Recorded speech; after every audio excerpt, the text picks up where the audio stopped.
We're at the corner of P and 12th and P, and I'm standing in front of one of the Capital Box art boxes that's already been wrapped. It's going to be getting rewrapped so that I can walk you through how to do the template.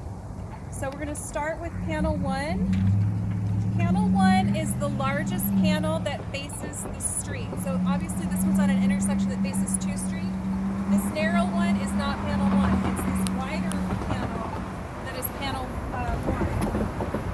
So to measure panel 1, we first take the width completely across over top of the hinges.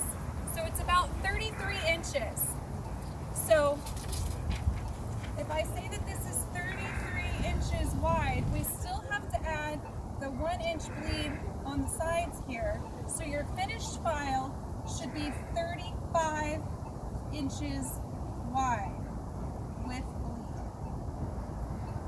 That leaves an extra inch here, an extra inch here. What they'll do is they'll start at the top, pull the sticker down, wrap it around the edges, and then they'll come back in with an X-Acto knife and cut to make sure that these doors are able to open. For the height, if you can zoom in up here, we wrap over the top here, but this section does not get filled. It would just be too easy to peel that off. So on this box, this area is about 6 inches deep. So what I do is I just flip this up and we say, okay, 6 inches for the fold over, take this down all the way to the bottom, to the concrete. So this one is about 69.5 inches tall. So if it's 69.5 inches tall, we add our 2 extra inches, so you have 1 inch bleed on the top and the bottom. So that makes it 71.5 inches with bleed. So 71.5 inches tall with bleed. Again, this is 16th and P. Now we're going to go clockwise to panel 2. So this is panel 2. And the height on this one is 58.5 inches. And so we stop right here again at the edge.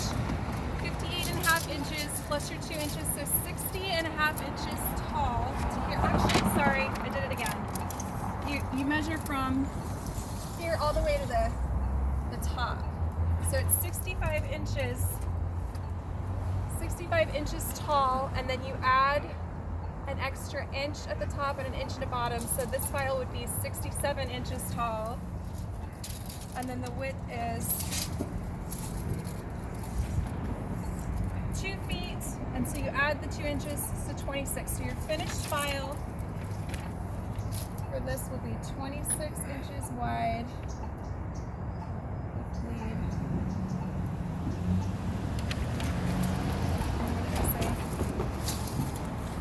And 67 tall.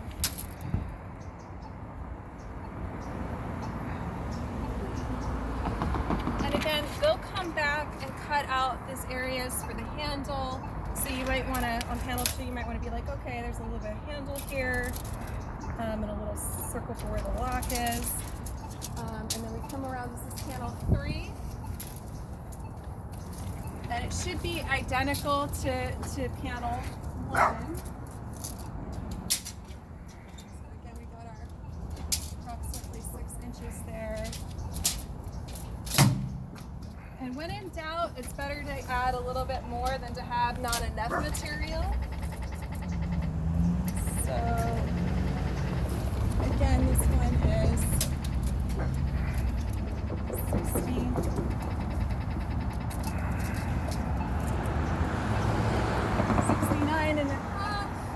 69.5 plus your 2 inches is again 71.5 tall.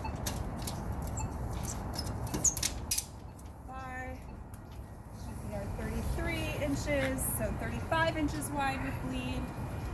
The top panel includes the wrap over here and on on the other side that has the branding, and I have a template file kind of showing that.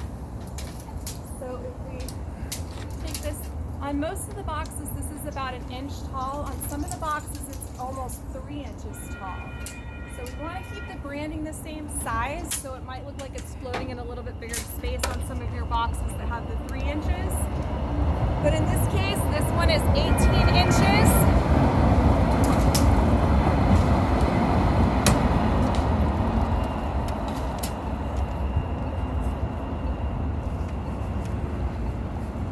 By 30 inches.